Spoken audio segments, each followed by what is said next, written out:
Well, for more on TikTok and its explosive popularity, let's bring in Seth Schachner. Seth is a managing director of Strat Americas, a media and technology partnerships consulting firm. Thank you for joining me. Great to be here, Michelle. So for people who are trying to figure out this landscape, who are the major international players on TikTok? Well, it's the first thing to kind of think about is that these personalities or influencers are just a new and different breed. They're kind of first gen, if you will. And probably the biggest that come to mind are Charli D'Amelio, Dixie D'Amelio, Addison Rae, names like Zach King or Bella Poarch. Not necessarily, front and center celebrity names first and foremost, but, personalities that have thrived certainly within TikTok and other social media. So then what kind of content do they provide and who are they making this material for primarily?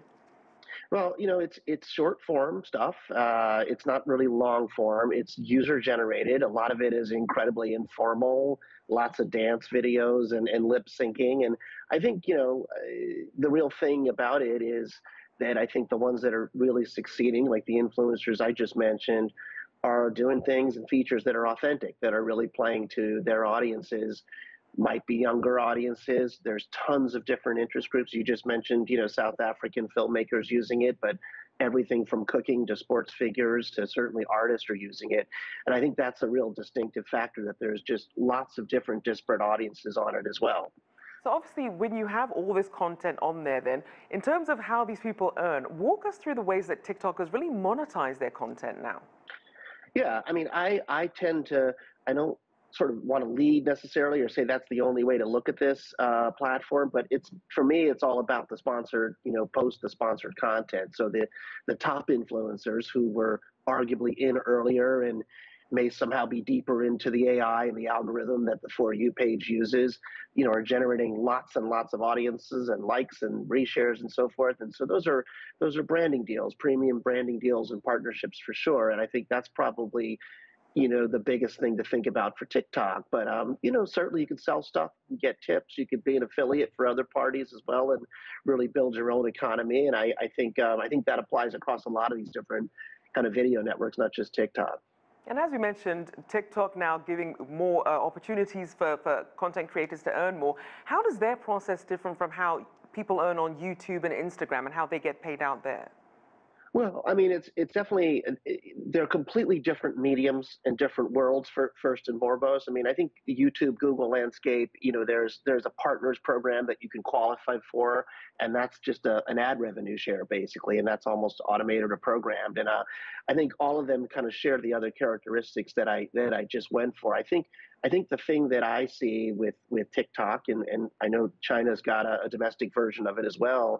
I came from the music industry, so I see music as being very, very fundamental to the process of it, really on the product and creative side. Lip syncing, it's really a very, very big part of it. And I also just think that these interest groups that are part of the process of, connecting audiences with artists or with TikTok influencers is really quite diverse and really distinct from some of the other platforms that are out there. And what would you say are some of the biggest criticisms of the platform? I think, look, there's probably some that don't look at it as maybe as something that's the most serious platform. It might be more about fun and more about promotion. There's certainly been interest groups that feel unrepresented or underrepresented on it. You just mentioned some as well. But I also just think, that youth, particularly teens, have adopted this as their own medium, and they might get political, as we saw some of the past elections, and really use it in different ways. And that's not a criticism, but I think, qualitatively, it's a very different beast than Instagram or YouTube or even Snap to some degree, which often doesn't come up, but I think should be thought about in the same conversation. And just very quickly, as we're running out of time here, you mentioned some of TikTok's biggest stars, Charli D'Amelio. You also have Addison Rae Easterling. Now, they shot to fame for their recreation of the Renegade dance, got millions of followers, leveraged that into deals. But then the original creator, Julia Harmon, wasn't credited or acknowledged until much later. Talk about this issue of how some of these people come to fame using content that they're not really given credit for. I mean, and this certainly wouldn't be the first medium that's happened on. It's not a justification of it, but I think, look, I think as these social networks evolve, and you're starting to see some of it here. I'm been based in LA and Hollywood. Charlie D'Amelio and Addison Rae are starting to land, deals with Netflix, deals with Hulu, and are more so getting represented by some of the traditional agencies.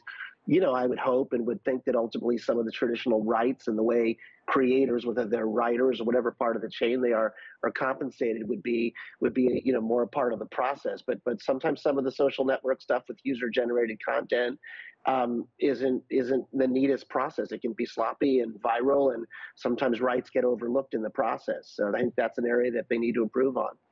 All right, well, thank you so much. Seth Schachner there, Managing Director of Strata Americas.